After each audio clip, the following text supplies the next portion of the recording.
Hello മച്ചന്മാരെ, welcome back to Mallu explainer. ട്വിസ്റ്റുകൾ കൊണ്ട് കഥയുടെ അവസാനം നിങ്ങളെ ഞെട്ടിപ്പിക്കാൻ പോകുന്ന ഒരു കിടിലൻ കഥയാണ് മച്ചന്മാരെ ഇന്ന് ഞാൻ നിങ്ങളോട് പറയാൻ പോകുന്നത്. ഇതൊരു മർഡർ ഇൻവെസ്റ്റിഗേഷൻ മൂവിയാണോ എന്ന് ചോദിക്കുകയാണെങ്കിൽ അങ്ങനെയൊന്നും പറയാൻ പറ്റില്ല. പക്ഷേ മർഡർ ഉണ്ട്, കേസ് അന്വേഷണം ഉണ്ട്. എന്നാൽ അതിനേക്കാൾ ഉപരിയായിട്ട് നിങ്ങൾ ഒട്ടും പ്രതീക്ഷിക്കാത്ത വേറൊരു രീതിയിലാണ് കഥ ചെന്ന് നിൽക്കുക. അതായത് ഇതിന്റെ അവസാന സമയത്ത് ഒന്നാമത്തെ ട്വിസ്റ്റ് വരുമ്പോൾ നിങ്ങൾ വിചാരിക്കും, ഇത് ഞാൻ വിചാരിച്ച ട്വിസ്റ്റാ. ഇങ്ങനെ രണ്ടാമത്തെ ട്വിസ്റ്റ് വരും, ഇതും ഞാൻ വിചാരിച്ച ട്വിസ്റ്റാ. അങ്ങനെ ഓരോന്നായിട്ട് ഒരു 5-6 ട്വിസ്റ്റുകൾ കഥയുടെ അവസാനമുണ്ട്. എന്തായാലും ഓരോന്നായിട്ട് നിങ്ങൾ മനസ്സിലാക്കുമ്പോൾ എന്തായാലും നിങ്ങളുടെ കിളി പാറും ഒരു കിടിലൻ കഥ. കഥയെക്കുറിച്ച് ചുരുക്കിയൊന്ന് പറയുകയാണെങ്കിൽ, ഗോഡ് ഹാൻഡ് കില്ലർ ഒരു സീരിയൽ കില്ലറാണ്. ഇങ്ങനെ ഒരാൾ കുറച്ച് ദിവസമായിട്ട് കുറച്ചധികം കൊലപാതകങ്ങൾ ചെയ്യാണ്. എന്നാൽ യാതൊരു സൂചനയില്ല, യാതൊരു തെളിവുമില്ല, ആളെ കിട്ടിയിട്ടുമില്ല. അങ്ങനെ ഇരിക്കെ ഒരു ദിവസം രാത്രി ഈ കേസ് അന്വേഷിക്കുന്ന പോലീസ് ഉദ്യോഗസ്ഥനുണ്ടല്ലോ, ഇയാളുടെ ഓഫീസിലേക്ക് അപരിചിതനായിട്ടുള്ള ഒരാൾ കയറി വരികയാണ്. അയാൾക്ക് എല്ലാ രഹസ്യങ്ങളും അറിയും എന്ന് പറയാണ്. പിന്നീട് അങ്ങോട്ടേക്ക് കേസ് അന്വേഷിക്കുന്ന FBI ഓഫീസറായിട്ടുള്ള വെസ്ലിയെ തന്നെ ഞെട്ടിപ്പിക്കുന്ന പല കാര്യങ്ങളായിരുന്നു അന്ന് രാത്രിയിൽ വന്ന ആ യുവാവിന് പറയാനുണ്ടായിരുന്നത്. എന്താണ് ആ കാര്യങ്ങൾ? കഥയിലേക്ക് പോയി തന്നെ കാര്യങ്ങൾ മനസ്സിലാക്കാം. So again welcome back to Mallu explainer.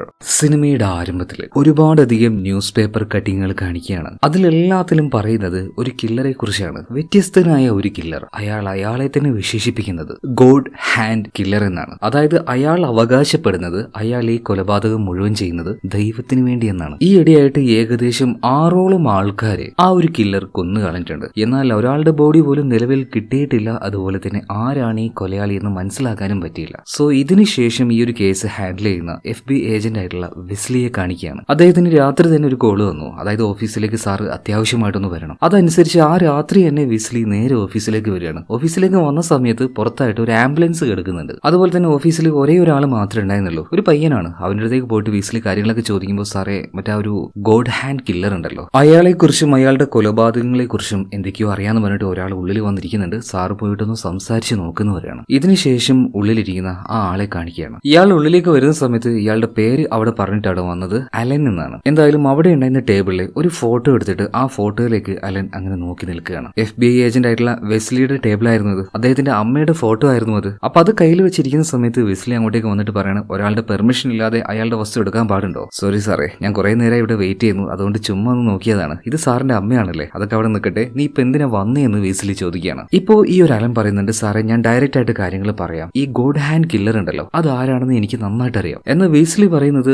ഓഹോ നിനക്കറിയോ, നട്ടപ്പാതിരാക്ക് ആളെ വിളിച്ച് നീ എന്താ പൊട്ടനാക്കാൻ നോക്കുകയാണോ? എന്നാൽ അലൻ പറയുന്നത്, അല്ല സാറേ, ഞാൻ ആരെയും പൊട്ടനാക്കാനോ അല്ലെങ്കിൽ കളിപ്പിക്കാനോ അല്ല ഈ രാത്രിയിൽ വിളിപ്പിച്ചത്. എനിക്ക് ഈ കേസിനെ കുറിച്ച് നല്ല ബോധ്യമുണ്ട്. ആ കില്ലർ ആരാണെന്ന് എനിക്ക് നന്നായിട്ട് അറിയാം. ആരാണ് ആ ഒരു കില്ലർ എന്ന് വെസ്ലി ചോദിച്ചപ്പോൾ അലൻ പറയാണ്, അത് മറ്റാരുമല്ല, എന്റെ സ്വന്തം ബ്രദർ ആയിട്ടുള്ള ആഡം ആണ്. പിന്നീട് 2 ദിവസം മുന്നേ നടന്ന ഒരു കാര്യം അലൻ പറയുന്നുണ്ട്. അതായത് ആഡം അലനെ വിളിച്ചായിരുന്നു 2 ദിവസം മുന്നേ. ആ സമയത്ത് ആഡം പറയുന്നുണ്ടായിരുന്നു, ഈ ലോകത്തിൽ ഡീമൻസ് ചെകുത്താന്മാർ ഒരുപാട് കൂടി വരികയാണ്, എനിക്കത് ഹാൻഡിൽ ചെയ്യാൻ പറ്റുന്നില്ല, ഞാൻ എന്റെ ലൈഫ് ഇവിടെ വെച്ച് നിർത്തുകയാണ്, ഞാൻ മരിച്ചു കഴിഞ്ഞാൽ എന്റെ ബോഡി റോസ് ഗാർഡനിൽ അടക്കണമെന്ന് അന്ന് രാത്രി അവൻ എന്നോട് വിളിച്ചു പറഞ്ഞു. അതായത് അലന്റെ ബ്രദർ ആയിട്ടുള്ള ആഡം. പിന്നീട് അലൻ അറിയുന്നത് ഈ ആദം മരിച്ചുപോയ വിവരമാണ്. സോ ഒരു വിഷ്വലും കാര്യങ്ങളൊക്കെ നമ്മൾ കാണിക്കുന്നുണ്ട്, ആദമിന്റെ മുറിയും അവന്റെ ഒരു ചുറ്റുപാടൊക്കെ. സോ അതിൽ നിന്നും ഒരു കാര്യം നിങ്ങൾക്ക് മനസ്സിലായോ? അതായത് ആളുകളെ കൊല്ലാനാക്കി ഉണ്ടാക്കിയ പ്ലാനുകളാണ് ആ കാണുന്നത്. എന്തായാലും അലൻ പറഞ്ഞ ഈ കാര്യങ്ങളൊക്കെ FBI ഏജന്റ് ആയിട്ടുള്ള വെസ്ലിക്ക് അത് പൂർണ്ണമായിട്ടും വിശ്വസിക്കാൻ കഴിയുന്നില്ല. അപ്പൊ ഒന്ന് ക്ലാരിഫൈ ചെയ്യാൻ വേണ്ടി ഇവൻ പറയുന്ന ഒരു സ്ഥലം ഉണ്ടല്ലോ, അങ്ങോട്ടേക്ക് അവിടുത്തെ സ്റ്റേഷനിലേക്ക് ഒന്ന് വിളിച്ചു നോക്കുകയാണ്. ഇതുപോലെ അലൻ എന്ന് പേരുള്ള ഒരാൾ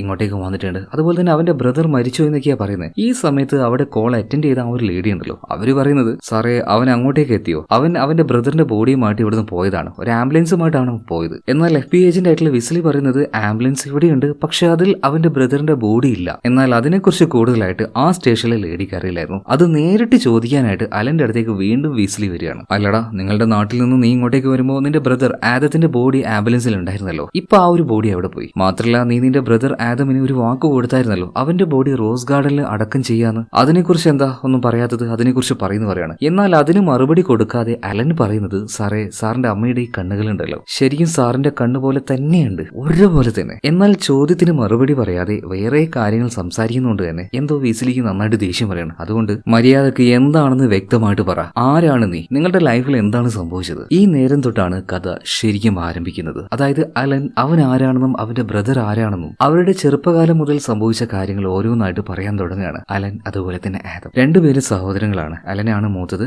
ആദം ചെറിയ ആളാണ്. ഇവർക്ക് അമ്മയില്ല. ആദം ജനിച്ച സമയത്ത് തന്നെ അമ്മ മരണപ്പെട്ടു പോയിട്ടുണ്ട്. എന്നാൽ ഈ രണ്ട് സഹോദരങ്ങൾ ഭയങ്കര സ്നേഹത്തിലാണ്, ചെറുപ്പം മുതലേ ഭയങ്കര സ്നേഹത്തിലാണ്. ഇവരുടെ വീടുണ്ടല്ലോ, അത് വലിയൊരു റോസ് ഗാർഡൻ അതിന്റെ പുറകിലായിട്ടായിരുന്നു. ആ ഗാർഡൻ താണ്ടിക്കൊണ്ടാണ് അവരെപ്പോഴും അവരുടെ വീട്ടിലേക്ക് പോകാറുണ്ടായിരുന്നത്. അതുപോലെ തന്നെ അവരുടെ അച്ഛൻ, അമ്മ മരിച്ചതിന് ശേഷം അവരുടെ എല്ലാ കാര്യങ്ങളും ഏറ്റവും നന്നായിട്ട് തന്നെ അവരുടെ അച്ഛനായിരുന്നു നോക്കിയിരുന്നത്. അച്ഛന്റെ പേര് മൈക്കി എന്നാണ്. അമ്മയില്ലാത്തതിന്റെ യാതൊരു കുറവും ആ ഒരു മനുഷ്യൻ വരുത്തിയിട്ടില്ല. അതുപോലെ തന്നെ ആളൊരു മെക്കാനിക്ക് കൂടിയാണ്. അങ്ങനെ സന്തോഷമായിട്ട് തന്നെ ഇവരുടെ ലൈഫ് മുന്നോട്ടേക്ക് പോവായിരുന്നു. എന്നാൽ ആ ഒരു രാത്രി എല്ലാ കാര്യങ്ങളും മാറി മറിയാണ്.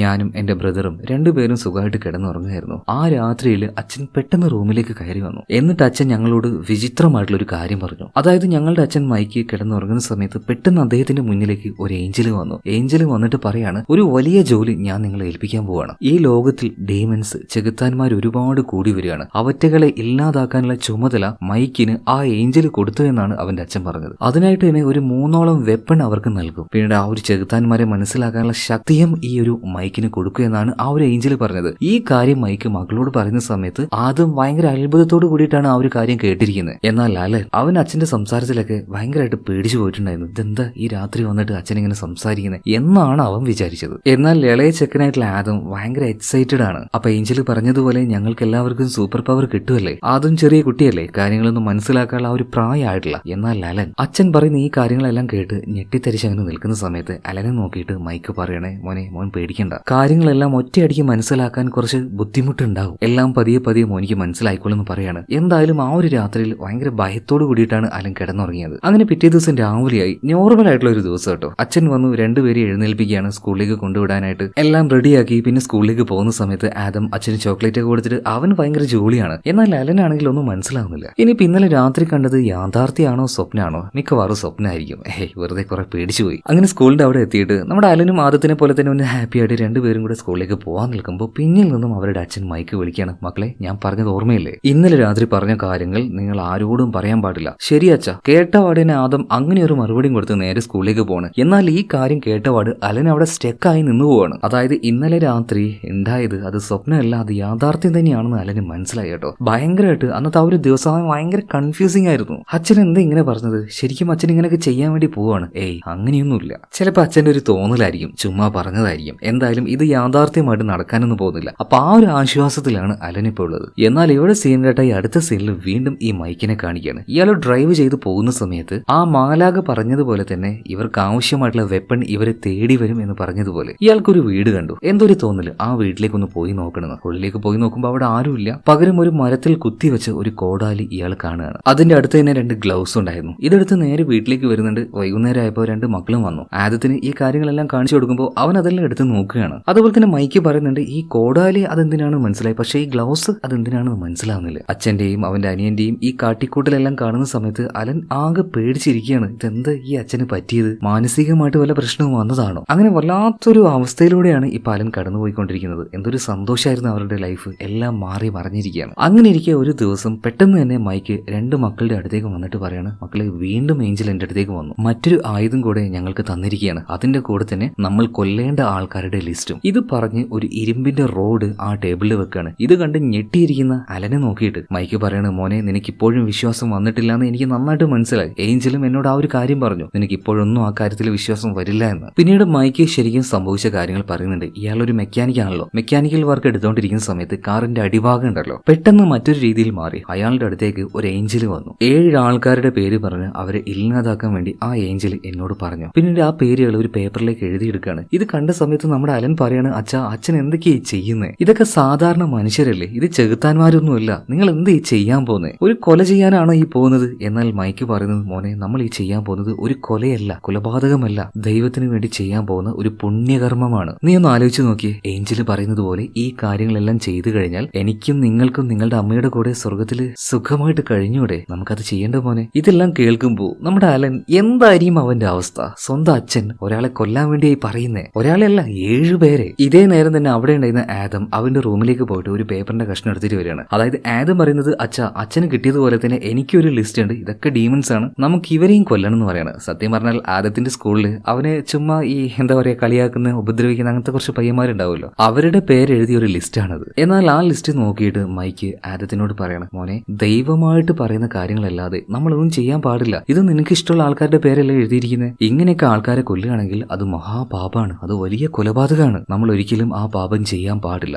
ദൈവമായിട്ട് നമുക്ക് ചില ആൾക്കാരുടെ പേര് പറഞ്ഞുതരും. ആ ആളുകൾ മാത്രമേ നമ്മൾ കൊല്ലാൻ പാടുള്ളൂ. അതായത് ശരിക്കും ഒരു നട്ടപ്പിരാന്തൻ തന്നെയാണ് ഈ മൈക്കി. ചെറിയ കുട്ടി എന്തൊക്കെയോ ഒരു അബദ്ധം കാണിക്കുന്നു, എന്നാൽ അതിന്റെ പുറത്ത് മഹാ അബദ്ധമായിട്ട് ഇയാൾ വേറെ എന്തൊക്കെയോ പറയുന്നു. ഇതെല്ലാം കേട്ട് നിൽക്കുന്ന നമ്മുടെ അലൻ, അവന്റെ മൈൻഡ് ആകെ കൊളാപ്സ് ആയി നിൽക്കുകയാണ്. ഇതിങ്ങനെ പോയാൽ ശരിയാവില്ല, പോലീസിനോട് പോയിട്ട് കാര്യങ്ങളൊക്കെ പറയണമെന്ന് പറഞ്ഞിട്ട് സ്റ്റേഷന്റെ മുന്നിൽ വരെ അവൻ എത്തി. പക്ഷെ അച്ഛനെ വെറുതെ കൊടുക്കണോ? നല്ലൊരു ഫാമിലിയാണ് എന്റേത്, അത് വെറുതെ നശിപ്പിക്കണോ എന്നുള്ള ആ ഒരു മനസ്സിൽ പോയോടത്തുനിന്ന് അവൻ തിരിച്ചു വരികയാണ്. അലന്റെ പ്രധാന പ്രശ്നം എന്താ വെച്ചാൽ അവന്റെ അനിയനുണ്ടല്ലോ ആദത്തിനെ ഒരുപാട് സ്നേഹിക്കുന്നുണ്ട്. ഇവിടുന്ന് വേണമെങ്കിൽ നാട് വിട്ടു പോകാനുള്ള ഒരു മനസ്സ് അലനുണ്ട്. പക്ഷെ ആദത്തിനെ ഉപേക്ഷിച്ചു പോകാൻ അവനെ കൊണ്ട് കഴിയില്ല. അങ്ങനെ ഒരു ദിവസം രാത്രി ഉറങ്ങുന്ന സമയത്ത് അലൻ ഇപ്പൊ ആദത്തിനെ വിളിച്ചിട്ട് പറയണ, ഡാ ആദം, നമുക്ക് ഇവിടുന്ന് പോവാടാ, അച്ഛൻ എന്തൊക്കെയോ പ്രശ്നങ്ങൾ വന്നിട്ടുണ്ട്, ഇനിയും നമ്മൾ ഇവിടെ നിൽക്കാൻ പാടില്ല, അച്ഛൻ എന്തൊക്കെയോ വിളിച്ചു പറയാണ്. എന്നാൽ ആദം പറയുന്നത്, നീ എന്താ ഈ പറയുന്നത്? അച്ഛൻ പറയുന്നതൊക്കെ സത്യമാണ്. അച്ഛനെ പോലെ തന്നെ ഡീമൺസിനെ കാണാനുള്ള ആ ഒരു പവർ എനിക്കും കിട്ടിയിട്ടുണ്ട്. അതായത് ആദം കൊച്ചു കുട്ടിയല്ലേ, സ്വന്തം അച്ഛനെ, ഭ്രാന്തനായ അച്ഛനെ ഭയങ്കര ബ്ലൈൻഡ് ആയിട്ട് തന്നെ വിശ്വസിക്കുകയാണ്. എന്നാൽ ആദത്തിനോട് കാര്യങ്ങൾ പറഞ്ഞിട്ട് കാര്യമില്ല എന്ന് ഇപ്പൊ അലന് മനസ്സിലായി. എന്തായാലും പിന്നെ നോക്കിയിട്ട് കാര്യങ്ങൾ ചെയ്യാന്ന് വിചാരിക്കുകയാണ്. എന്നാൽ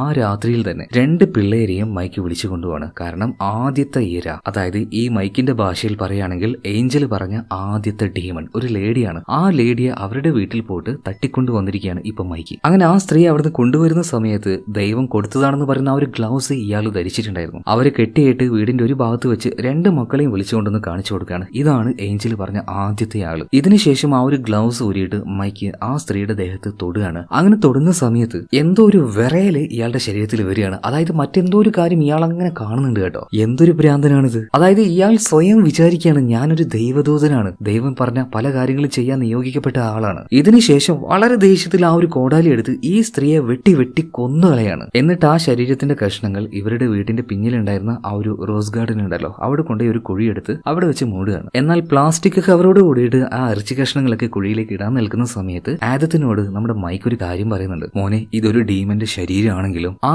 ശരീരത്തിന് നമ്മൾ ബഹുമാനം കൊടുക്കണം, അതിന്റേതായ റെസ്പെക്റ്റിൽ ഇതിനെ അടക്കം ചെയ്യണം. എന്തായാലേ ഭ്രാന്ത് എന്നൊക്കെ പറഞ്ഞാൽ ഇത്ര മൂത്തൊരു വേർഷൻ ആദ്യമായിട്ടാണ് കാണുന്നത്. കൊല്ലും ചെയ്യുക, അതിന്റെ കൂടെ തന്നെ മറ്റെന്തൊക്കെയോ കാര്യങ്ങൾ, രണ്ടും കൂടെ ഒരുമിച്ച് വേണ്ടെന്നൊക്കെ ചിലർ പറയില്ലേ, അത് തന്നെ. പക്ഷെ അച്ഛൻ ചെയ്യുന്ന ഈ കാര്യങ്ങളെല്ലാം കണ്ട് കരഞ്ഞോണ്ടിരിക്കുകയാണ് നമ്മുടെ അലൻ. അപ്പൊ അലന്റെ അടുത്തേക്ക് വന്നിട്ട് മൈക്ക് പറയാണ്, മോൻ പേടിക്കണ്ട, മോൻ വിചാരിക്കുന്നത് പോലെ ഇതൊരു കൊലപാതകമല്ല, ഏഞ്ചലിന് വേണ്ടി ഞാൻ ചെയ്ത ഒരു ദൗത്യമാണ്. ഞാൻ ആ സ്ത്രീയെ തൊട്ട സമയത്ത് എനിക്ക് മനസ്സിലായി ആ സ്ത്രീ അതൊരു ചെകുത്താനാണെന്ന്, ഒരു ഡീമനാണെന്ന്. അതുകൊണ്ടാണ് ഞാൻ അവരെ അത്രയും ക്രൂരമായിട്ട് വെട്ടിക്കൊന്നു കളഞ്ഞത്. കുറച്ചു കഴിയുമ്പോൾ എന്നെ പോലെ തന്നെ മോനിക്കും ഈ ഒരു കാര്യങ്ങൾ മനസ്സിലാവും. ഈ കാര്യങ്ങളെല്ലാം അലൻ FBI ഓഫീസറായിട്ടുള്ള വെസ്ലിയോട് പറയണം കേട്ടോ. അതായത് അവന്റെ ചെറിയ പ്രായത്തിൽ ഇത്രയും വലിയൊരു കാര്യം കണ്ടു വളർന്നവനാണ് അവൻ. വർഷങ്ങൾക്ക് മുന്നേ അലന്റെ അച്ഛൻ ചെയ്ത ആ ഒരു കാര്യം ഇപ്പൊ അച്ഛന് വേണ്ടി ദൈവത്തിനാണെന്ന പേരിൽ ഇപ്പൊ ആ ഒരു കൊലപാതകം ചെയ്യുന്ന ആ ഒരു ഗോഡ് ഹാൻഡ് കില്ലർ, അത് മറ്റാരുമല്ല ആദം തന്നെയാണ്. ഈ ഇടയായിട്ട് നടന്ന കുറച്ചധികം കൊലപാതകങ്ങൾ അത് ചെയ്തത് അവനാണ്. എന്നാൽ ഇത് അവൻ തന്നെയാണ് ചെയ്തത് എന്നതിനുള്ള ഒരു പ്രൂഫ് വേണ്ടേ? ആ കാര്യം വെസ്ലി ചോദിക്കുന്നുണ്ട് കേട്ടോ. ഈ സമയത്താണ് മറ്റൊരു കാര്യം അലൻ പറയുന്നത്. ഈ ഇടയായിട്ട് കുറച്ചധികം കൊലപാതകം നടന്നില്ലേ, ഏതെങ്കിലും ഒരു ബോഡി കിട്ടിയായിരുന്നു?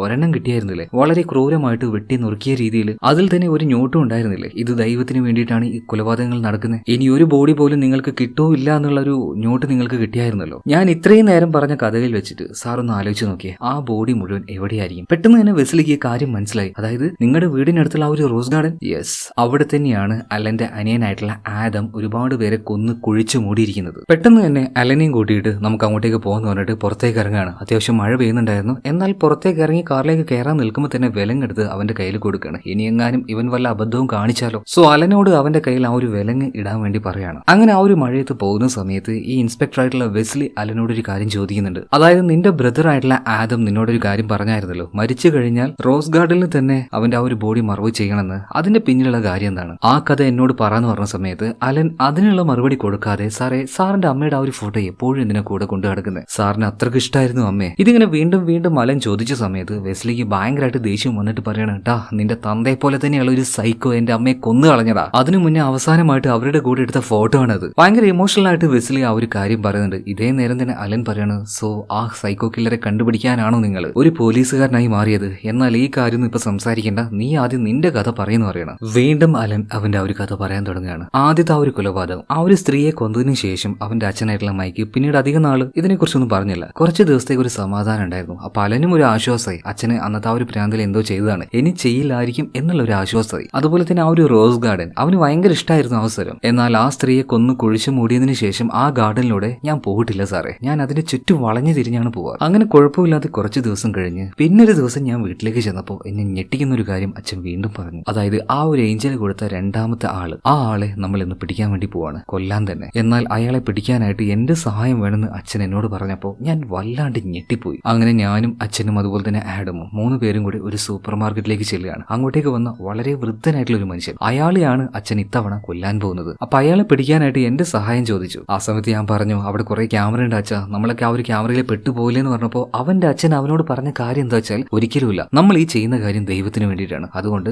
ആ ക്യാമറയുടെ കണ്ണുകളിലൊന്നും നമ്മൾ പെടാൻ പോകുന്നില്ല. പിന്നീട് ഒട്ടും താല്പര്യമില്ലെങ്കിലും അച്ഛന്റെ നിർബന്ധ പ്രകാരം അവൻ ആ ഒരു പ്രായമായ ആളുടെ കാറിന്റെ അടുത്തേക്ക് ചെല്ലുകയാണ്. എന്നിട്ട് അയാളുടെ കാറിന്റെ അടിയിൽ പൂച്ച പോയി എന്നൊക്കെ പറഞ്ഞിട്ട് അവൻ കിടന്ന കാര്യമാണ്, അതായത് അവന്റെ പൂച്ച പോയി എന്ന് പറഞ്ഞിട്ട്. ഈ സമയത്ത് അയാൾ താഴേക്ക് നോക്കാൻ നിൽക്കുമ്പോൾ പിന്നാലെ വന്ന അവന്റെ അച്ഛനായിട്ടുള്ള മൈക്ക് ഉണ്ടല്ലോ, ദൈവം രണ്ടാമത് കൊടുത്ത ആയുധമായിട്ടുള്ള ആ ഇരുമ്പ് റോഡ്, അത് വെച്ച് ഈ വയസ്സായിട്ടുള്ള ആളുടെ തലക്കിട്ട് ഒരൊറ്റ അടിയാണ്. പാവം ആ ഒരു അപ്പൂപ്പൻ. അയാളെയും തൂക്കിയെടുത്തുകൊണ്ട് ഇപ്പൊ മൈക്കും പിള്ളേരും കൂടെ നേരെ വീട്ടിലേക്ക് വരികയാണ്. ഇതെല്ലാം കാണുന്ന സമയത്ത് നമ്മുടെ അലന് സഹിക്കാൻ പറ്റുന്നില്ല. എത്ര ദിവസം എന്ന് വെച്ചാൽ ഇതെല്ലാം കണ്ടും കേട്ടും സഹിച്ചു നിൽക്കുന്നത്. എന്തായാലും പിള്ളേര് നോക്കി നിൽക്കെ മൈക്ക് കയ്യിൽ നിന്നും ഗ്ലൗസ് ഊരി മാറ്റുകയാണ്. എന്നിട്ട് ആ ഒരു വൃദ്ധന്റെ ദേഹത്ത് കൈവെക്കുന്നുണ്ട്. ആ സമയത്ത് ഈ മൈക്ക് കിടന്നിങ്ങനെ വിറക്കുകയാണ്. പിന്നീട് അതിനുശേഷം ഭയങ്കര ദേഷ്യത്തില് വിറയില് കോടാലി എടുത്ത് ആ പാവം വൃദ്ധനെ വെട്ടിമുറിച്ച് കൊന്നുകളയാണ്. പിന്നീട് അന്നത്തതുപോലെ തന്നെ റോസ് ഗാർഡനിലേക്ക് ചെന്നു. അവിടെ ഒരു കുഴിയെടുത്ത് ഇയാളുടെ ഡെഡ് ബോഡി അവിടെ മറവ് ചെയ്യാണ്. ആ നേരത്തെല്ലാം അവന്റെ അച്ഛനുണ്ടല്ലോ, അതായത് മൈക്ക് ഭയങ്കര വിഷമത്തിൽ കരയുന്നുണ്ട്. ബാക്കിയുള്ള ഡീമൻസിനെ പോലെയല്ല, ഇയാൾ ഭയങ്കര ക്രൂരനായിട്ടുള്ള ഒരു ഡീമനാണ്. ഇതെല്ലാം പറയുന്ന സമയത്ത് ശരിക്കും ഭയങ്കര ഞെട്ടലോട് കൂടിയിട്ടാണ് നമ്മുടെ അലൻ ഇതെല്ലാം കാണുന്നത്. കാരണം ഒരു മനുഷ്യൻ ഇങ്ങനെ പച്ചക്ക് വെട്ടി കീറിയിട്ട് അത് ചെകുത്താനായിരുന്നു എന്നൊക്കെ പറഞ്ഞ് ന്യായീകരിക്കുന്ന ഈ ഒരു കാര്യം ഉണ്ടല്ലോ, എത്രയാന്ന് വെച്ചിട്ടാ.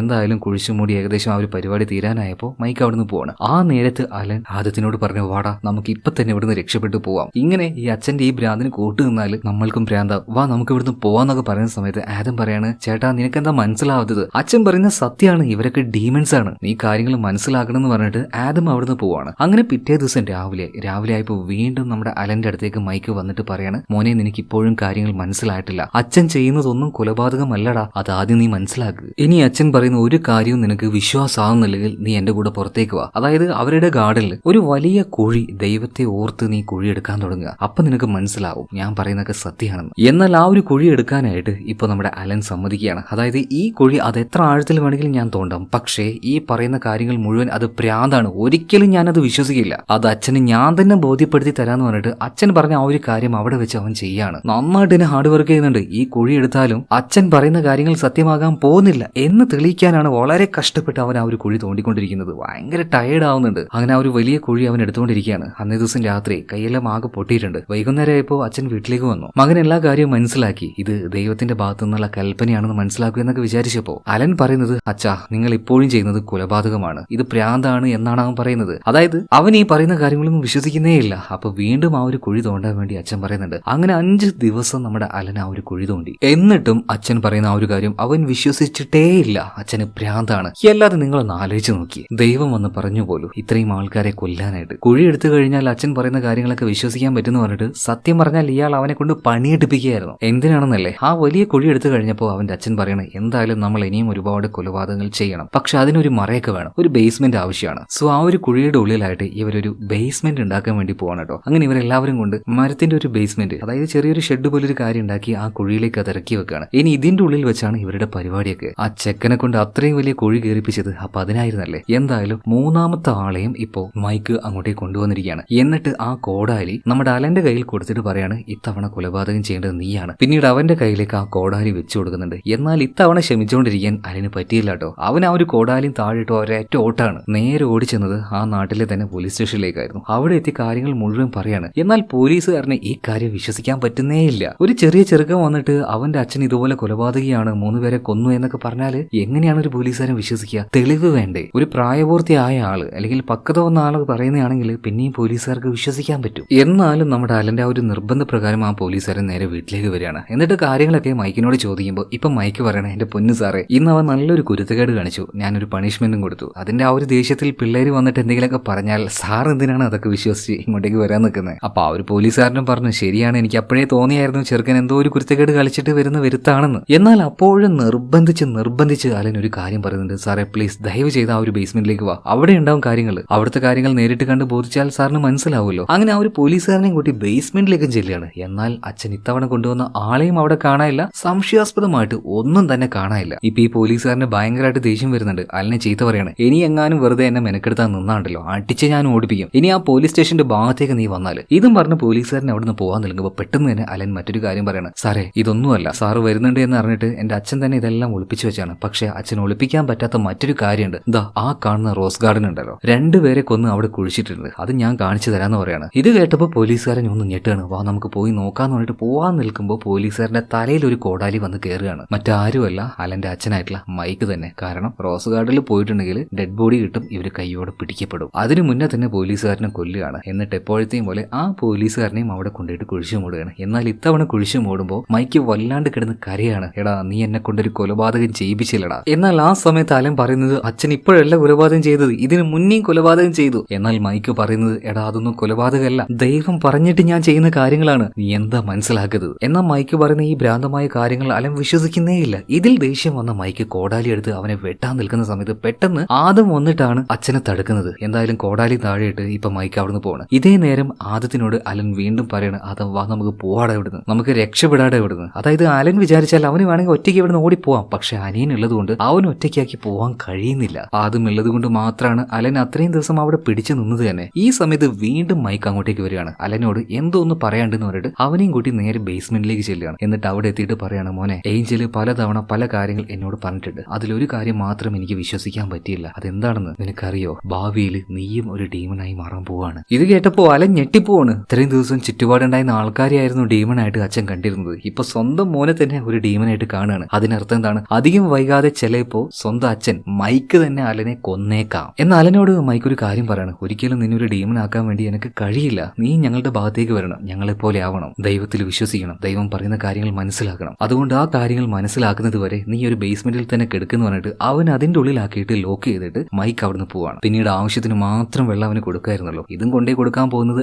ആദമാണ്. ആദം അച്ഛന്റെ സൈഡ് ആണെങ്കിലും ചേട്ടനോട് വലിയ ഇഷ്ടമാണ് അവന്. അപ്പൊ വെള്ളവും ഭക്ഷണമൊക്കെ കൊടുക്കാൻ പോകുന്ന സമയത്ത് ആദം പറയുന്നുണ്ട്, ദയവ് ചെയ്ത് അച്ഛൻ പറയുന്ന കാര്യങ്ങൾ മനസ്സിലാക്ക്, അച്ഛൻ പറയുന്നത് പോലെ കേൾക്ക്. എന്നാൽ ആ സമയത്ത് അലൻ പറയുന്നത്, ഞാൻ ഇവിടെ കിടന്ന് ചത്താലും അച്ഛൻ പറയുന്ന ഒരു കാര്യം ഞാൻ കേൾക്കില്ല എന്നാണ്. അങ്ങനെ ദിവസങ്ങൾ ഓരോന്നായിട്ട് കടന്നു പോവാണ്. ഭക്ഷണം വെള്ളവും മര്യാദക്ക് കഴിക്കാത്തതുകൊണ്ട് ആ ഒരു ഇരുട്ട് റൂമിൽ അങ്ങനെ നിൽക്കുന്നതുകൊണ്ട് തന്നെ പലതരം ഹാലൂസിനേഷൻ അലന് വരുന്നുണ്ട്. ആ ചെറിയ പ്രായത്തിൽ തന്നെ അവന് പല പ്രശ്നങ്ങളും വന്നു പോവാണ്. എന്തൊക്കെയോ അവന്റെ ചുറ്റും വന്നു പോകുന്നതായിട്ടൊക്കെ അവന് തോന്നുന്നുണ്ട്. പിന്നീട് ആകെ ടയർഡായിട്ട് അവൻ വീണ് പോവാണ് കേട്ടോ. ഈ കാര്യം ആദം ചെന്നിട്ട് അച്ഛനോട് പറയുന്നുണ്ട്. സോ അതും അച്ഛനും കൂടെ വന്നിട്ട് ആ ഒരു ബേസ്മെന്റ് തുറന്ന് അവന് പുറത്തേക്ക് എടുക്കുകയാണ്. അവൻ വല്ലാണ്ട് ടയർഡായി പോയിട്ടുണ്ടായിരുന്നു. ഇപ്പൊ സ്വന്തം മകനെ കയ്യിൽ വെച്ചുകൊണ്ട് മൈക്ക് കരഞ്ഞുകൊണ്ടിരിക്കുകയാണ്, മോനെ എന്നെ കൊണ്ട് എന്തിനാടാ ഈ മഹാഭാവം ചെയ്യിപ്പിക്കുന്നത്, നീ കാര്യങ്ങൾ മനസ്സിലാക്കിയിട്ട് അച്ഛന്റെ വഴിക്ക് ഒന്ന് വാടാ. എന്നാൽ ഇത്തവണ അലൻ പറയാണ്, അച്ഛൻ പറയുന്നൊക്കെ ഞാൻ സമ്മതിച്ച അച്ഛ, ശരിയാണ്, ദൈവം അങ്ങനെയൊക്കെ പറയുന്നുണ്ട്, ഞാനും ദൈവത്തെ കണ്ടു എന്ന് അലൻ നുണ പറയാണ്. കാരണം ഇനിയും അച്ഛൻ അവൻ ആ ഒരു ബേസ്മെന്റിൽ കൊണ്ടുപോയിട്ട് പട്ടിണിക്ക് ഇടാതിരിക്കാനായിട്ട്. പിന്നീട് മൈക്ക് തന്നെ മൂത്ത മകനായിട്ടുള്ള അലന് വേണ്ടി നന്നായിട്ട് ഭക്ഷണവും കാര്യങ്ങളൊക്കെ ഉണ്ടാക്കി കൊടുത്തിട്ടുണ്ട്. എന്നാൽ ഇതേ നേരം ചെറിയ ചെറുകനായിട്ടുള്ള ആദത്തിന് എന്തോ സംശയം, ചേട്ടൻ ദൈവത്തെ കണ്ടോ,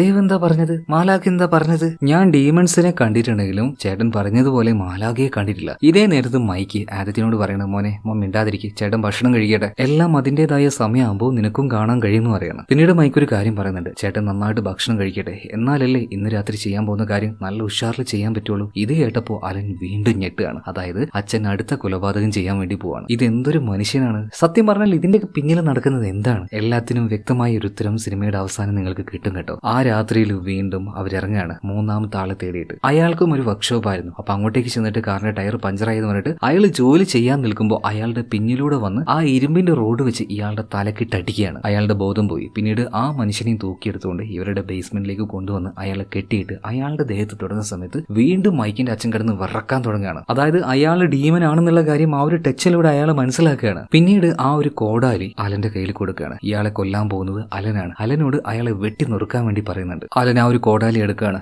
ആഞ്ഞ് ഒരേറ്റ വെട്ടാണ്. എന്നാൽ വെട്ടിയത് ആ ആളെ ആയിരുന്നില്ല, അവന്റെ സ്വന്തം അച്ഛനായിട്ടുള്ള മൈക്കിന്റെ നെഞ്ചത്തേക്ക് ഇട്ടായിരുന്നു. മൈക്ക് ആകെ ഞെട്ടിപ്പോയി. നിലംപൊത്തി താഴേക്ക് വീഴാണ്. കിടന്ന് പിടച്ചുകൊണ്ടിരിക്കുകയാണ്. ആ അവസാന നിമിഷത്തിൽ രണ്ടാമത്തെ മകനായിട്ടുള്ള ആദത്തിനെ അടുത്തേക്ക് വിളിക്കുകയാണ്. എന്നിട്ട് അവന്റെ ചെവിയിൽ ഒരു കാര്യം പറയുന്നുണ്ട്. ഭയങ്കര സങ്കടത്തോട് കൂടിയിട്ട് ആദം ആ ഒരു കാര്യം കേൾക്കുകയാണ്. ഇതേ നേരം തന്നെ അലൻ പോയിട്ട് ആ കെട്ടിക്കിടിരിക്കുന്ന ആളുണ്ടല്ലോ, അയാളുടെ കെട്ടുകൾ അഴിച്ചുകൊണ്ടിരിക്കുകയാണ്. ഇതേ നേരം തന്നെ ആ ആള് ഭയം കൊണ്ട് വിറക്കുകയാണ്. കാരണം അച്ഛന് ചെയ്യാൻ പറ്റാത്ത ആ ഒരു ജോലി ഇളയ മകനായിട്ടുള്ള ആദത്തിനോട് അവന്റെ അച്ഛൻ ചെയ്തു തീർക്കാൻ വേണ്ടി പറഞ്ഞായിരുന്നു. അവന്റെ ചെവിയിൽ അവസാനമായിട്ട് പറഞ്ഞതും ആ ഒരു കാര്യം തന്നെയാണ്. അതിന്റെ കൂടെ വേറൊരു കാര്യം കൂടെ പറഞ്ഞിട്ടുണ്ട്. അതെന്താണെന്ന് പിന്നീട് മനസ്സിലാക്കാം. സോ അച്ഛൻ പൂർത്തിയാക്കേണ്ട ആ ഒരു ജോലി അച്ഛന് പറ്റാത്തത് കൊണ്ട് ആദം തന്നെ ചെയ്തു തീർക്കാണ്. ആ കോടാലി വെച്ച് ഇയാളെ വെട്ടിമുറിച്ചിടുകയാണ്. സോ അവിടെ ഇപ്പൊ രണ്ട് ഡെഡ് ബോഡികളാണ് ഉള്ളത്. ഒന്ന് അവരുടെ അച്ഛന്റെ ബോഡി, അതുപോലെ തന്നെ അച്ഛൻ കൊണ്ടുവന്ന ആ ആളുടെ ബോഡി. ആ രണ്ട് ബോഡിയും പിന്നീട് രണ്ട് മക്കളും ചേർന്നിട്ട് അതേ റോസ് ഗാർഡിൽ തന്നെ കൊണ്ടുപോയി കുഴിച്ചു മൂടുകയാണ്. രണ്ടുപേരുടെയും ആ ഒരു ചെറിയ പ്രായത്തിൽ എത്രത്തോളം വലിയൊരു ട്രോമയാണ് അവർ അനുഭവിച്ചതെന്ന് ഈ കഥയിലൂടെ നിങ്ങൾക്ക് മനസ്സിലായിട്ടുണ്ടാവുമല്ലോ. സോ ആ കാര്യങ്ങൾ അലൻ ഇപ്പോൾ പോലീസുകാരനായിട്ടുള്ള വെസ്ലിയോട് പറയാണ്. സത്യം പറഞ്ഞാൽ ഈ കഥയെല്ലാം കേട്ട് വെസ്ലി ഭയങ്കരമായിട്ട് ഞെട്ടിയിരിക്കുകയാണ് കേട്ടോ. എന്തായാലും ഇതിനുശേഷം ഡ്രൈവ് ചെയ്ത് അവർ ആ ഒരു റോസ് ഗാർഡിലേക്ക് വന്നിരിക്കുകയാണ്. റോസ് ഗാർഡിലേക്ക് വന്ന സമയത്ത് തന്നെ ഇപ്പൊ വെസ്ലി ഒരു കാര്യം ചോദിക്കുന്നുണ്ട്. അതായത് നീ ഈ കഥയിൽ ഒരു കാര്യം ഇതുവരെയായിട്ടും എന്നോട് പറഞ്ഞിട്ടില്ല. അതായത് ആദ്യം എപ്പോഴാണ് അവൻ മരിച്ചു കഴിഞ്ഞാൽ അവന്റെ ഡെഡ് ബോഡി ഈ റോസ് ഗാർഡനിൽ മറവ് ചെയ്യണം എന്നുള്ള കാര്യം നീ എന്നോട് പറഞ്ഞിട്ടില്ല. സോ ആ കാര്യം കൂടെ അലൻ ഇപ്പൊ പറയുന്നുണ്ട്. അന്ന് രണ്ടുപേരും കൂടെ അച്ഛൻ മരിച്ചു, അതുപോലെ തന്നെ അച്ഛൻ കൊണ്ടുവന്ന ആ ആള് മരിച്ചല്ലോ. രണ്ടുപേരെയും കുഴിച്ചു മൂടി കഴിഞ്ഞ സമയത്ത് ഇളയ മകനായിട്ടുള്ള ആദം കരഞ്ഞുകൊണ്ട് തന്നെ അലനോട് ഒരു കാര്യം പറഞ്ഞായിരുന്നു. ചേട്ടാ, എന്നെങ്കിലും ഒരിക്കൽ ഞാൻ മരിക്കുകയാണെങ്കിൽ എന്നെ ഇവിടെ കൊണ്ടുവന്ന് കുഴിച്ചു മൂടണം. ആ ഒരു കഥ പറഞ്ഞതിന് ശേഷം ഇപ്പൊ നമ്മുടെ അലൻ പറയാണ്, അന്ന് അവൻ എനിക്ക് ആ ഒരു വാക്ക് തന്നെയാണ്. എന്ത് എനിക്ക് മനസ്സിലായില്ല. വിസ്ലി ഒന്നുകൂടെ ചോദിക്കുകയാണ്, അവൻ നിനക്ക് വാക്ക് തന്നോ? നീയല്ല ചേട്ടൻ, നീ അവനല്ലേ വാക്ക് കൊടുത്തത്? എനിക്ക് മനസ്സിലാവുന്നില്ല, ഒന്നും കൂടെ വ്യക്തമായിട്ട് പറയാന്ന് പറയണം. ഇപ്പൊ ചെറിയൊരു പുഞ്ചിരിയോട് കൂടിയിട്ട് അലൻ പറയാണ്, സാറേ നിങ്ങളോട് ഇത്രയും നേരം സംസാരിച്ചുകൊണ്ടിരുന്നത് അലനല്ല, അലന്റെ അനിയനായിട്ടുള്ള ആദമാണ്. ഞാനാണ് ആദം. പെട്ടെന്ന് വിസ്ലി ആകെ ഞെട്ടിപ്പോവാണ്. അതായത് അവൻ പറഞ്ഞ ആ ഒരു കഥയിലെ കൊലപാതകി, ആ ഒരു ഗോഡ് ഹാൻഡ് കില്ലർ, ആ ആള് തന്നെയാണ് അവന്റെ തൊട്ട് മുന്നിൽ നിൽക്കുന്നത്, ആദം. ചെറിയ പ്രായത്തിൽ ഭ്രാന്തനായിട്ടുള്ള അച്ഛൻ പറഞ്ഞ കാര്യങ്ങൾ അതുപോലെ വിശ്വസിച്ച് അച്ഛന്റെ വഴിയിലേക്ക് വന്ന ആ അച്ഛന്റെ ഇളയ മകനായിട്ടുള്ള ആദം. സോ ആ ഒരു കാര്യം മനസ്സിലാക്കിയ വെസ്ലി ആകെ ഞെട്ടിത്തരിച്ച് അവിടെ നിൽക്കുകയാണ്. ഇത്രയും നേരം ഒരു സൈക്കോ കില്ലറുടെ കൂടെയായിരുന്നു ഞാൻ ഉണ്ടായിരുന്നത്. ഇത് തന്നെയാണ് ഈ കഥയിലെ ഒരു പ്രധാന ട്വിസ്റ്റ്. എന്നാൽ ഇത് മാത്രമാണ് ട്വിസ്റ്റ് അല്ല, ഇനിയും വരാനിരിക്കുന്നുണ്ട്. ഞാൻ തുടക്കത്തിൽ പറഞ്ഞില്ലേ, നിങ്ങളെ ഞെട്ടിപ്പിക്കുന്ന പല ട്വിസ്റ്റും ഈ കഥയിലുണ്ടെന്ന്. അപ്പൊ അത് കേൾക്കാനായിട്ട് തയ്യാറായി നിന്നു. അതായത് പോലീസ് സ്റ്റേഷനിലേക്ക് വന്നിട്ട് ഈ അലൻ, ഇത് അലനല്ലല്ലോ, ആ ഒരു കാര്യം ഇനി നിങ്ങൾ ഓർത്ത് വെക്കണം കേട്ടോ. ശരിക്കും ഇത് ആദമാണ്. ആദം പോലീസ് സ്റ്റേഷനിലേക്ക് വന്നിട്ട് തുടക്കം തന്നെ ഈ വെസ്ലിയോട് ഒരു കാര്യം പറഞ്ഞായിരുന്നല്ലോ. 2 ദിവസം മുന്നേ അവന്റെ ബ്രദർ വിളിച്ചായിരുന്നു, ഞാൻ ആത്മഹത്യ ചെയ്യാണ് എന്നൊക്കെ പറഞ്ഞപ്പോൾ ഒരു വിഷയം നമ്മളെ കാണിച്ചില്ലേ. ശരിക്കും അതാണ് അലൻ, അതായത് മൂത്ത ആള്. അവനങ്ങനെ ആ ഒരു റൂമിലിരുന്ന് ഒരുപാട് വിഷമത്തിലിരിക്കുന്ന സമയത്ത് അവിടെ ഒരുപാട് ചിത്രങ്ങൾ കണ്ടില്ലേ, കൊലപാതകം ചെയ്യാൻ ആവശ്യമായിട്ടുള്ള പ്ലാനും കാര്യങ്ങളൊക്കെ വരച്ചു വെച്ചിരിക്കുന്നത്. ശരിക്കും ഈ ഇടയായിട്ട് നടന്ന ആ കൊലപാതകങ്ങൾ അത് മുഴുവൻ ചെയ്തത് ഇതേ അലൻ തന്നെയാണ്. എന്താണെന്ന് നിങ്ങൾക്ക് മനസ്സിലാവുന്നില്ല അല്ലേ? ചെറിയ പ്രായത്തിൽ അച്ഛൻ ചെയ്യുന്നത് മുഴുവൻ തെറ്റാണെന്ന് 24 മണിക്കൂറും അച്ഛന് കുറ്റം പറഞ്ഞുകൊണ്ടിരുന്ന മൂത്ത മകനായിട്ടുള്ള അലൻ തന്നെയാണ് പിന്നീട് ഒരു സൈക്കോയായി മാറിയത്. എന്താണ് ശരിക്കും വെസ്ലിക്ക് മനസ്സിലാകുന്നില്ല. അതുകൊണ്ട് തന്നെ ഈ ആദം വിശദമായിട്ട് കാര്യങ്ങൾ പറഞ്ഞു കൊടുക്കുകയാണ്. അന്ന് രാത്രി അച്ഛനെ കൊന്ന്, അച്ഛൻ പറഞ്ഞിട്ട് നമ്മുടെ ആദം മറ്റൊരാളെയും കൊന്ന് ആ 2 ഡെഡ് ബോഡിയും ആ ഒരു ഗാർഡിൽ അവർ കുഴിച്ചു മൂടുന്ന സമയത്ത് ആദം ചേട്ടനായിട്ടുള്ള അലനോട് പറഞ്ഞു, ഞാൻ മരിക്കുകയാണെങ്കിൽ എന്നെ ഇവിടെ കൊണ്ടുവന്ന് കുഴിച്ചു മൂടണം, എന്നെങ്കിലും ഒരിക്കലും അത് സംഭവിക്കുമല്ലോ. അതുപോലെ തന്നെ ഇതിനുശേഷം ഇവർ പോലീസ് സ്റ്റേഷനിൽ പോയിട്ട് കംപ്ലൈന്റ് കൊടുത്തത് അച്ഛനെ കാണാനില്ല, അച്ഛൻ വീട്ടിലേക്ക് വന്നിട്ട് കുറച്ച് ദിവസമായി.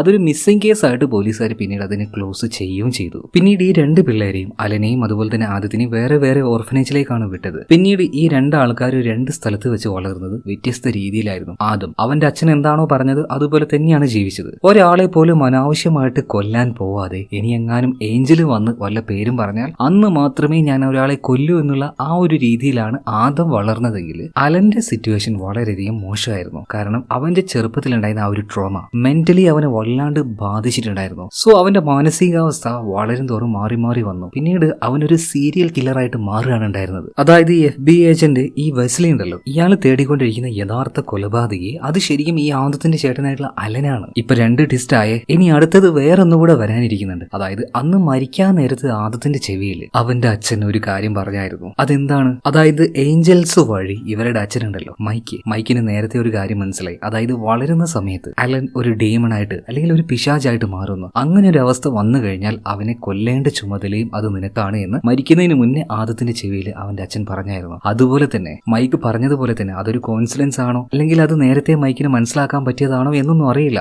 വളർന്നു വലുതായപ്പോ ശരിക്കും മൈക്ക് പറഞ്ഞതുപോലെ തന്നെ മൂത്ത മകനായിട്ടുള്ള അലൻ ഒരു ഡീമൺ അല്ലെങ്കിൽ ഒരു സൈക്കോ കില്ലറായിട്ട് മാറി. ഈ കാര്യം മനസ്സിലാക്കിയ ആദം എന്ത് ചെയ്തു? അലന്റെ അടുത്തേക്ക് ചെന്ന് ആ റോഡ് ഉപയോഗിച്ച് അവനെ തലക്കടിച്ച് കൊല്ലുകയാണുണ്ടായിരുന്നത്. കാരണം അലൻ അവൻ ഇനിയും ജീവിച്ചിരിക്കുകയാണെങ്കിൽ ഇനിയും ഒരുപാട് പേര് കൊല്ലും. സോ അതിന് മുന്നേ ആയിട്ട് തന്നെ ഈ ആദം തന്നെ അലനെ കൊന്ന് ഇതേ റോസ് ഗാർഡിൽ കൊണ്ടുവന്നിട്ട് കുഴിച്ചു മൂടിയിട്ടുണ്ട്. അപ്പോൾ കഥയിലെ 3ാമത്തെ ട്വിസ്റ്റ് ആയി കേട്ടോ. പക്ഷേ ഇതെല്ലാം അവിടെ നിൽക്കട്ടെ. ഈ കാര്യങ്ങളൊക്കെ എന്തിനാണ് ആദം ഈ ഒരു വെസ്ലിയോട് പറയുന്നത്? എന്തായാലും റോസ് ഗാർഡൻ അവിടെ ഒരുപാട് ആൾക്കാരെ കുഴിച്ചു മൂടിയിട്ടുണ്ട്. ഈ സ്ഥലത്തേക്ക് വന്ന സമയത്ത് ആദം ഒരു കാര്യം കൂടെ വീണ്ടും ഈ ഒരു വെസ്ലിയോട് ചോദിക്കുകയാണ്. അതായത് നിങ്ങളുടെ അമ്മയെ കൊന്നത് ഒരു സൈക്കോ കില്ലർ അല്ലേ? അയാളെ കണ്ടുപിടിക്കാനല്ലേ നിങ്ങളൊരു പോലീസുകാരനായത്? എന്നിട്ട് അയാളെ കണ്ടുപിടിച്ചോ? എങ്ങനെ കണ്ടുപിടിക്കാനല്ലേ? നിങ്ങളെ കൊണ്ട് അതിന് സാധിക്കില്ല. ഇത് കേട്ട പാട് തന്നെ വെസ്ലിക്ക് ഭയങ്കരമായിട്ട് ദേഷ്യം വരികയാണ്. ഗണ്ണെടുത്ത് നമ്മുടെ ആദത്തിന്റെ തലക്ക് അടിക്കാൻ വരുന്ന സമയത്ത് പെട്ടെന്ന് തന്നെ ആ ഒരു ഗണ്ണ് തട്ടി മാറ്റിയിട്ട് വെസ്ലി അവനൊരു പിടുത്തം പിടിക്കുന്നുണ്ട്. അതേ നേരം തന്നെ പല വിഷ വിഷ്വലും ആദത്തിന്റെ മൈൻഡിലൂടെ അങ്ങനെ കടന്നു പോകുന്നുണ്ട് കേട്ടോ. അതായത് വെസ്ലി എന്ന ഈ FBI ഓഫീസർ ഉണ്ടല്ലോ, ഇയാളുടെ അമ്മ, ആ അമ്മയ്ക്ക് അന്ന് എന്താണ് സംഭവിച്ചതെന്ന് അത് വ്യക്തമായിട്ട് തന്നെ ഇയാളെ തൊട്ടതിലൂടെ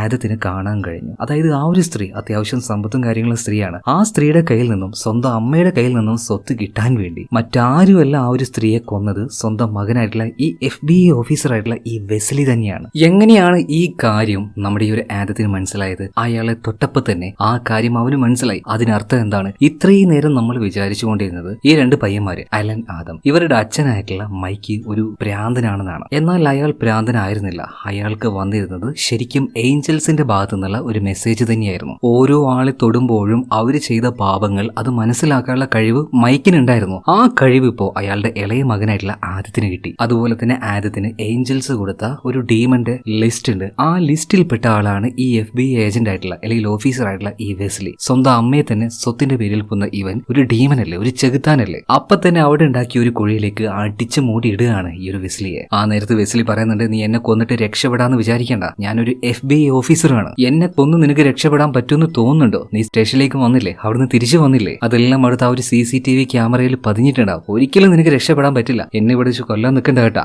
എന്നാൽ ഈ നേരത്ത് ആദം ഒരു കാര്യം പറയുന്നുണ്ട്, ഞാൻ ദൈവത്തിന് വേണ്ടി ജോലി ചെയ്യുന്ന ആളാണ്, അതുകൊണ്ട് ആ ക്യാമറയിൽ എന്നല്ല നിങ്ങൾക്കാർക്കും എന്നെ കണ്ടുപിടിക്കാൻ പറ്റില്ല. ഇതേ കാര്യം തന്നെ പിള്ളേരുടെ ചെറുപ്പത്തില് അന്ന് ആ ഒരു വണ്ടിയിൽ വെച്ച് മൈക്ക് പറഞ്ഞില്ലേ. എന്തായാലും ഇതിനുശേഷം കയ്യിലെ ആ ഒരു കോടാലി വെച്ച് ഇയാളുടെ തല തന്നെ വെട്ടിക്കീറി പൊളിച്ച് ആ കുഴിയിൽ അയാളെ മണ്ണിട്ട് മൂടുകയാണ് ആദം. അയാൾ മരിക്കേണ്ടവൻ തന്നെയാണ്. പണത്തിന് വേണ്ടി സ്വത്തിന് വേണ്ടി സ്വന്തം അമ്മയെ കൊന്നവനല്ലേ ഇവൻ, തീർച്ചയായിട്ടും ഒരു ചെകുത്താൻ തന്നെയാണ്. ഇതിനുശേഷം മറ്റൊരു ഫ്ലാഷ് ബാക്ക് കാണിക്കുകയാണ്. അതായത് പിള്ളേരെയും കൂട്ടി ഓരോരുത്തരെയായിട്ട് ഈ മൈക്ക് അവരുടെ വീട്ടിലേക്ക് ഓരോരുത്തരെ തട്ടിക്കൊണ്ടുവരില്ലേ, എന്നിട്ട് ആ ഗ്ലൗസ് ഊരി വെച്ച് അവർ തൊടുന്ന സമയത്ത് ഒരു പ്രത്യേക രീതിയിൽ ഇങ്ങനെ വിറക്കുമായിരുന്നല്ലോ. നമ്മൾ ആ നേരം വിചാരിച്ചത് ഇയാൾക്ക് നല്ല മുഴുത്ത ഭ്രാന്താണെന്നാണ്. എന്നാൽ അങ്ങനെയല്ല, അയാൾക്ക് യഥാർത്ഥത്തിൽ ആ മനുഷ്യരെ തൊട്ടാൽ അവരുടെ പാപം എന്താണെന്ന് കാണാനുള്ള കഴിവുണ്ടായിരുന്നു. ആദ്യം തന്നെ ആ സ്ത്രീയെ തൊട്ട സമയത്ത് ഒരു കാര്യം മനസ്സിലായി. പണത്തിന് വേണ്ടി സ്വന്തം ഭർത്താവിനെ വിഷം വെച്ച് കൊന്ന ഒരു രാക്ഷസിയാണ് ആ ഒരു സ്ത്രീ. അവള് മരിക്കേണ്ടവളാണ്. അതുപോലെ തന്നെ പ്രായമായിട്ടുള്ള ആ അപ്പാപ്പൻ കണ്ടാൽ പാവമാണെന്ന് തോന്നെങ്കിലും ഇയാൾ ഒരു മഹാവൃത്തികെട്ട